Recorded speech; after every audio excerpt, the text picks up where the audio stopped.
தமிழ் மேல ஆர்வலரா இந்த கேள்வி நான் கேட்கிறேன். சொல்லுங்க சார். இங்கிலீஷ் படத்தோட டைட்டில் வந்து விஜய் சார் வச்சிருக்காங்க. சரி. ஸோ இதை எப்படி பார்க்கணும்? முன்னணி ஒரு ஹீரோ, தமிழ்நாட்டோட முன்னணி ஒரு ஹீரோக்கு இந்த மாதிரியான டைட்டில் வந்து உங்களுடைய இல்லை, நான் ஏற்றுக்க மாட்டேன் சார். ஏன்னா ஏற்றுக்க மாட்டேன். தமிழில் தான் சார் வைக்கணும். இப்போ இதுதான் பிரச்சனை. இப்போ அவன் தமிழில் போனால் வேற ஒரு மலையாளி தமிழில் போனால் இல்லை மலையாளி வேறு லாங்குவேஜ் போனால் அதுதான் நம்ம ஏற்கனவே பேசியிருக்கிறத பற்றி நினைக்கிறேன். தமிழில் தான் சார் வைக்கணும். சிம்பிளாக ஒன்று பண்ணாங்க, இது நாளைக்கு மாறிடும். வரி விலக்கு வேணுமா, வரி விலக்கு வேணுமான்னு வையினா எல்லா பேரும் தமிழ் வச்சிடும். தமிழில் வர வைக்கிறதுக்கு நம்ம எவ்வளோ போராட வேண்டியிருக்கு பாருங்கள். தமிழில் தான் சார் வைக்கணும். வச்சுருக்கோம்ல தமிழையும் எவ்வளோ கௌதம் சார் எப்படி வைக்கிறாருங்க, செமையாக வைக்கிறாருல தலைப்பு. என்ன கேட்சியா இல்லையா தமிழில் மிரட்டுது, நல்லாவே இல்லை சார். தமிழில் வைக்கலாம் சார்.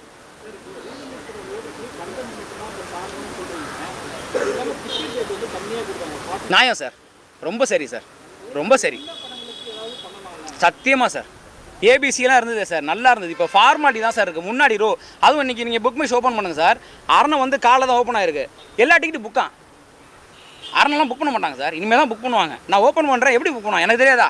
உடனே அரணை வந்துருச்சுடா புக் பண்ணுறான், புக் பண்ணுவானா? யதார்த்தம் தெரியும் நமக்கு. ஆனால் பார்த்தீங்கன்னா முன்னாடி இருக்கிற அந்த 40 ரூபா டிக்கெட் எல்லாம் ஃபுல்லாக இருக்குது. அது எப்படி ஃபுல்லாகும்? ஒரு தேட்டரில் இல்லை. நீங்கள் இப்போ ஓப்பன் பண்ணுங்கள், ஓப்பன் பண்ணி பாருங்கள், எல்லா தேட்டர்லேயும் அந்த டிக்கெட் இல்லை. அப்போ கண் தொடைப்புக்கு பேருக்கு ஒரு 100 சீட் இருக்குன்னா 10 சீட்டில் போட்டுட்டு 90 சீட்டுக்கு 200 ரூபா டிக்கெட்டு. உண்மையுமே நான் பார்த்தேன் சார், 190 ரூபா 73 பைசான்னு ஒன்று இருந்தது. ரைட்டு, இந்த படத்துக்கு 190 வருவானா தெரில.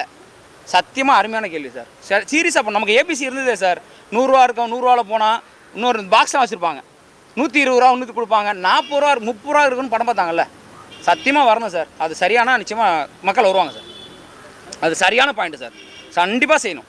அதுக்கு அரசாங்கம் செய்தோ, தயாரிப்பாளர் அரசாங்கம் செய்தோ, இல்லை மானியம் கொடுத்து பண்ணுறாங்களோ, இல்லை சின்ன படத்துக்கு ஒரு ரேட்டு, பெரிய படத்துக்கு ஒரு ரேட் கண்டிப்பாக. இதுக்காக எல்லாம் நாங்கள் 400 கோடி படம் பண்ணுறோம், நாங்கள் எப்படி 40 ரூபா டிக்கெட் விற்கிறதுன்னு கேட்டாங்கன்னா நீங்கள் வச்சுங்க. ஏன்னா அது ஓகே, நீங்கள் 400 கோடி படத்துக்கு வச்சுக்கோங்க. அவங்க ஆக்சுவலாக அதுக்கு கூட கொடுக்கணும் 40 ரூபா டிக்கெட்டு. ஏன்னா ஏழை பாலை பார்ப்பான், ஒரு ரிக்ஷா ஓட்டுறவன், ஒரு மூட்டை தூக்குறவன் படம் பார்ப்பான் வந்து படத்தை. சரி, அதை கூட விடுங்க. சின்ன படத்துக்கு ரொம்ப அருமையான பாயிண்ட் சார். இந்த தருணத்தில் நான் சொல்லிக்கிறேன், கண்டிப்பாக அதை செஞ்சால் பாமர மக்களும் தேட்டருக்குள்ள வந்துடுவாங்க சார். இந்த மால் வச்சுக்கிட்டு உள்ள 6 தேட்டர் வச்சுக்கிட்டு நீ உள்ளே வேட்டி கட்டினா விட மாட்டேங்கிற, கையில் கட்டினா விட மாட்டேங்கிற, அதெல்லாம் ரொம்ப தப்பு சார். அதெல்லாம் அவன் படம் பார்க்க வைக்கிறதுக்கே செத்து சுண்ணாம்பு ஆக வேண்டியிருக்கு. இதில் நீ இதில் அந்த ட்ரெஸ்ஸை போட்டு கோட் ஷூட்டாக போட்டு படம் பார்க்க போக முடியும்? பைத்தியகாரத்தனமாக இருக்குது. அதெல்லாம் நம்ம எப்படா தட்டு வச்சு வர வைக்கிறது நம்ம போராடுறோம். இவங்க உட்காந்துட்டு கதவை சாத்தினாங்கன்னா எப்படி சார் வருவாங்க? தெரியல சார்.